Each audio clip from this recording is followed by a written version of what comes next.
പൊതുമുതൽ നശിപ്പിച്ച കേസിലെ പിടികിട്ട പുള്ളി അറസ്റ്റിലായി. കോഴിക്കോട് കല്ലായി കുണ്ടുങ്ങൽ റിജാസിനെയാണ് വെള്ളയിൽ പോലീസ് പിടികൂടിയത്. പൊതുമുതൽ നശിപ്പിച്ച കേസിലെ പ്രതി 14 വർഷത്തിനു ശേഷമാണ് കോഴിക്കോട് വെള്ളയിൽ പോലീസിന്റെ പിടിയിലായത്. വിവരങ്ങളുമായി കോഴിക്കോട് നിന്നും ദിഷ്ണ സുരേഷ് ചേരുകയാണ്. ദിഷ്ണ, 14 വർഷത്തിനു ശേഷമാണ് പ്രതി പിടിയിലായിരിക്കുന്നത്. ഈ വാർത്തയുടെ മറ്റു വിശദാംശങ്ങൾ.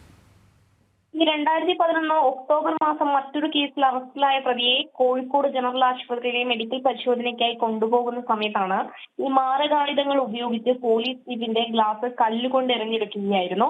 കൂടാതെ തന്നെ ഈ പ്രതി ജീപ്പിൽ ഉണ്ടായിരുന്ന എസ്ഐയെയും ഡ്രൈവറെയും അടിച്ചു പരിക്കേൽപ്പിക്കുകയും ചെയ്തു. ഈ സംഭവവുമായി ബന്ധപ്പെട്ട് വെള്ളയിൽ പോലീസ് സ്റ്റേഷനിൽ ഒരു കേസ് രജിസ്റ്റർ ചെയ്യുകയായിരുന്നു. ഈ കേസ് ഉണ്ടെന്നറിഞ്ഞ പ്രതി പിന്നീട് ഒളിവിൽ പോവുകയായിരുന്നു. 14 വർഷത്തിന് ശേഷമാണ് വെള്ളയിൽ പോലീസിന്റെ പിടിയിലായിരിക്കുന്നത് ഈ പ്രതി. അതായത് ഈ പ്രതി വീട്ടിൽ എത്തിയിട്ടുണ്ടെന്ന രഹസ്യ വിവരത്തിന്റെ അടിസ്ഥാനത്തിലാണ് വെള്ളയിൽ പോലീസിന്റെ നേതൃത്വത്തിലുള്ള സംഘം പ്രതിയെ വീട്ടിൽ നിന്ന് പിടികൂടുകയായിരുന്നു. എന്തായാലും 14 വർഷത്തിന് ശേഷം ഈ പൊതുമുതൽ നശിപ്പിച്ചതിന് ശേഷം കേസെടുക്കുമെന്ന് ഭയന്ന് ഒളിവിൽ പോയൊരു പ്രതി 14 വർഷത്തിന് ശേഷം വീട്ടിലേക്ക് വന്ന ആ ഒരു സമയത്താണ് വെള്ളയിൽ പോലീസ് പിടികൂടിയത്, അല്ലേ?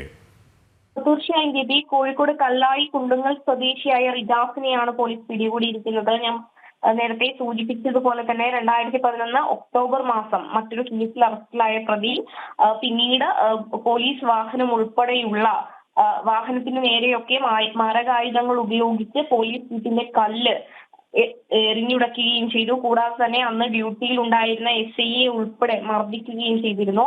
പിന്നീട് പ്രതി ഒളിവിൽ പോവുകയും പിന്നീട് വീട്ടിലെത്തിയ പ്രതിയെ രഹസ്യ വിവരത്തിന്റെ അടിസ്ഥാനത്തിൽ പോലീസ് പിടികൂടുകയുമായിരുന്നു. എന്തായാലും കോടതിയിൽ ഹാജരാക്കിയ പ്രതിയെ റിമാൻഡ് ചെയ്തിട്ടുണ്ട്.